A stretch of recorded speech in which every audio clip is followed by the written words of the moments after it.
Jeiel was Gibeon's father. Jeiel lived in the town of Gibeon. His wife was named Maacah. Jeiel's oldest son was Abdon. Other sons were Zur, Kish, Baal, Ner, Nadab, Gedor, Ahio, Zechariah, and Mikloth. Mikloth was Shimeam's father. Jeiel's family lived near their relatives in Jerusalem. Ner was Kish's father. Kish was Saul's father. And Saul was the father of Jonathan, Malchi, Shua, Abinadab, and Eshbaal. Saul was 30 years old when he became king. He ruled over Israel 42 years. Saul chose 3,000 men from Israel. There were 2,000 men who stayed with him at Michmash in the hill country of Bethel. There were 1,000 men who stayed with Jonathan at Gibeah in Benjamin. Saul sent the other men in the army back home. Jonathan defeated the Philistines at their camp in Geba. The Philistines heard about this. They said, "The Hebrews have rebelled." Saul said, "Let the Hebrew people hear what happened." So Saul told the men to blow trumpets through all the land of Israel. All the Israelites heard this news. Saul has killed the Philistine leader. Now the Philistines will really hate the Israelites.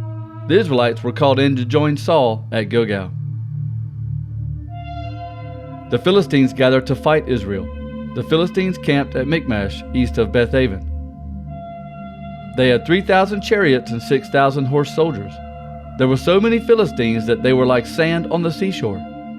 The Israelites saw that they were in trouble. They felt trapped. They ran away to hide in caves and cracks in the rock. They hid among the rocks, in wells, and in other holes in the ground. Some Hebrews even went across the Jordan River to the land of Gad and Gilead. Saul was still at Gilgal. All the men in his army were shaking with fear. Samuel said he would meet Saul at Gilgal. Saul waited there 7 days, but Samuel had not yet come to Gilgal, and the soldiers began to leave Saul. So Saul said, "Bring me the burnt offerings and the fellowship offerings." Then Saul offered the burnt offerings.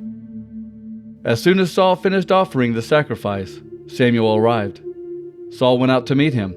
Samuel asked, "What have you done?" Saul answered, "I saw the soldiers leaving me. You were not here on time, and the Philistines were gathering at Michmash. I thought to myself, the Philistines will come here and attack me at Gilgal, and I haven't asked the Lord to help us yet. So I forced myself to offer the burnt offering." Samuel said, "You have done a foolish thing. You did not obey the Lord your God. If you had done what he commanded, the Lord would have let your family rule Israel forever. But now your kingdom won't continue. The Lord was looking for a man who wants to obey him. He has found that man, and the Lord has chosen him to be the new leader of his people, because you didn't obey his command." Then Samuel got up and left Gilgal. Saul and the rest of his army left Gilgal and went to Gibeah in Benjamin. Saul counted the men who were still with him. There were about 600. Saul, his son Jonathan, and the soldiers went to Geba in Benjamin. The Philistines were camped at Michmash. So their best soldiers began the attack. The Philistine army split into 3 groups. One group went north on the road to Ophrah near Shual. The second group went southeast on the road to Beth Horon, and the third group went east on the road to the border. That road looks over the valley of Zebulun toward the desert. There were no blacksmiths in Israel. The Philistines would not allow them because they were afraid the Israelites would make iron swords and spears. Only the Philistines could sharpen iron tools. So if the Israelites needed to sharpen their plows, hoes, axes, or sickles, they had to go to the Philistines. The Philistine blacksmiths charged 1/3 ounce of silver for sharpening plows and hoes, and a 1/6 ounce of silver for sharpening picks, axes, and the iron tip on ox goads. So on the day of battle, none of the Israelite soldiers with Saul had iron swords or spears. Only Saul and his son Jonathan had such weapons. A group of Philistine soldiers guarded the mountain pass at Michmash. That day, Saul's son Jonathan was talking with the young man who carried his weapons. Jonathan said, "Let's go to the Philistine camp on the other side of the valley." But Jonathan did not tell his father. Saul was sitting under the pomegranate tree at the threshing floor at the edge of the hill. Saul had about 600 men with him.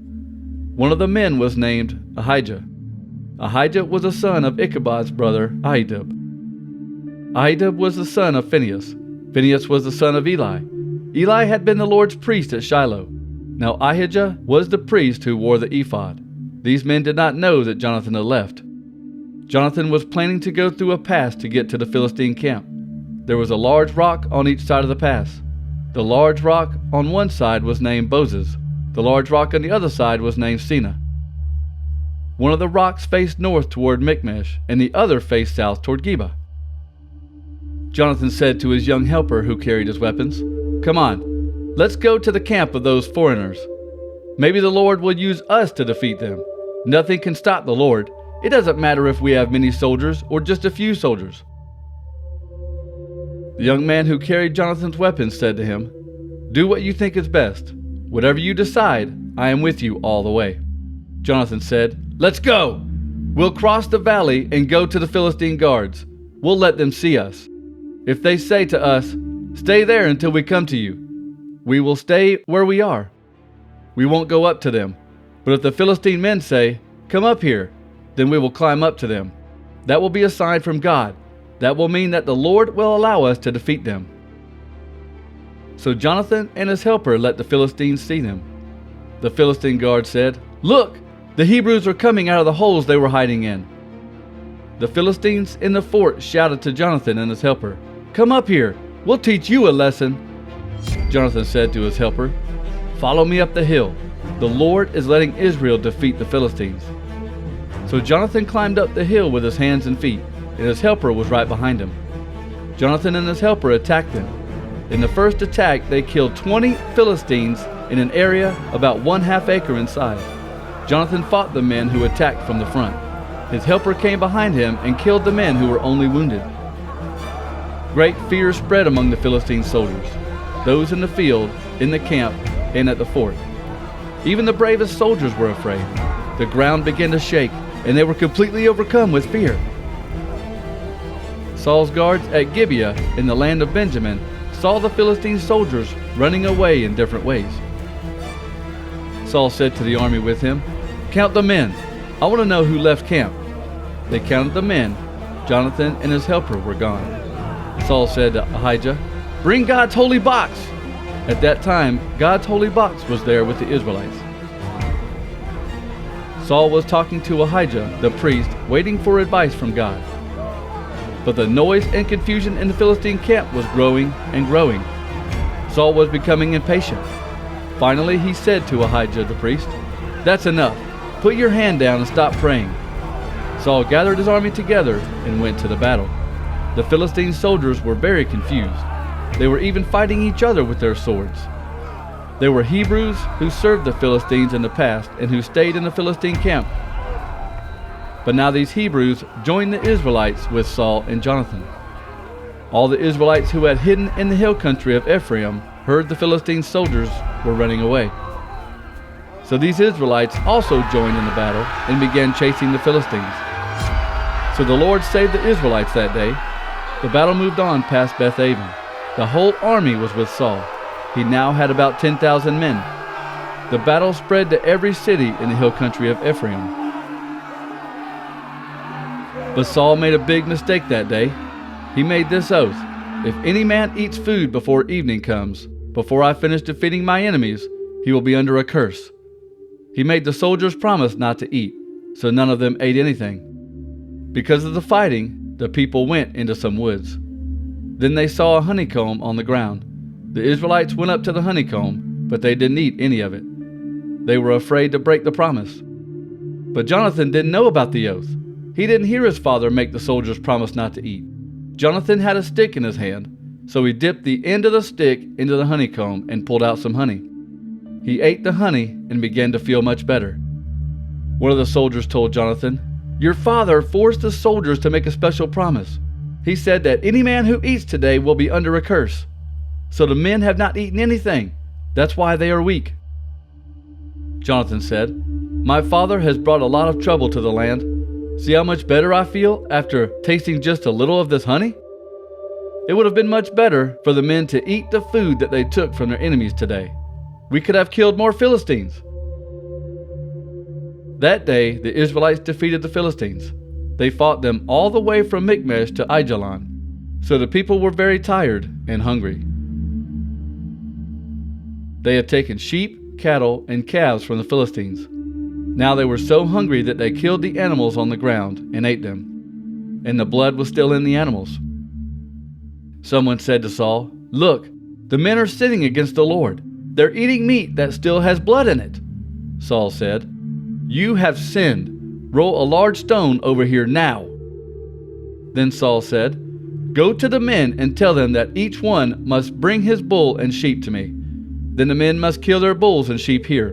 Don't sin against the Lord. Don't eat meat that still has blood in it." That night, everyone brought their animals and killed them there.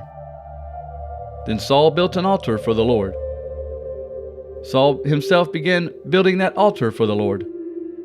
Saul said, "Let's go after the Philistines tonight. We will take everything from them. We will kill them all." The army answered, "Do whatever you think is best." But the priest said, "Let's ask God." So Saul asked God, "Should I go chase the Philistines? Will you let us defeat the Philistines?" But God did not answer Saul that day. So Saul said, "Bring all the leaders to me. Let's find who committed the sin today. I swear by the Lord who saves Israel that even if my own son Jonathan sinned, he must die." None of the people said a word. Then Saul said to the Israelites, "You stand on this side. I and my son Jonathan will stand on the other side." The soldiers answered, "As you wish, sir." Then Saul prayed, "Lord, God of Israel, why haven't you answered me today? Show us who sinned. If it was I or my son Jonathan, give Urim. But if it was your people Israel who sinned, give Thummim." Saul and Jonathan were shown to be the ones who sinned, and the people went free. Saul said, "Throw them again to show the guilty one, me or my son Jonathan." Jonathan was shown to be the one. Saul said to Jonathan, "Tell me what you have done." Jonathan told Saul, "I only tasted a little honey from the end of my stick. Should I die for doing that?" Saul said, "I made an oath and asked God to punish me if I didn't keep it. Jonathan, you must die." But the soldiers said to Saul, "Jonathan led Israel to a great victory today. Must Jonathan die? Never! As surely as the Lord lives, not one hair of Jonathan's head will fall to the ground. God helped Jonathan fight against the Philistines today." So the people saved Jonathan from death. Saul did not chase the Philistines. The Philistines went back to their place. Saul took full control of Israel and fought all the enemies who lived around Israel. Saul fought Moab, the Ammonites, Edom, the king of Zobah, and the Philistines. He defeated Israel's enemies wherever he went. Saul was very brave. He saved Israel from all the enemies who tried to take things from the Israelites. He even defeated the Amalekites. Saul's sons were Jonathan, Ishvi, and Melchishua. Saul's older daughter was named Merab. Saul's younger daughter was named Michal. Saul's wife was named Ahinoam. Ahinoam was the daughter of Ahimaaz. The commander of Saul's army was named Abner, son of Ner. Ner was Saul's uncle. Saul's father Kish and Abner's father Ner were sons of Abiel. Saul was brave all his life. He fought hard against the Philistines. Anytime Saul saw a man who was strong or brave, he took that man and put him into the group of soldiers who stayed near the king and protected him.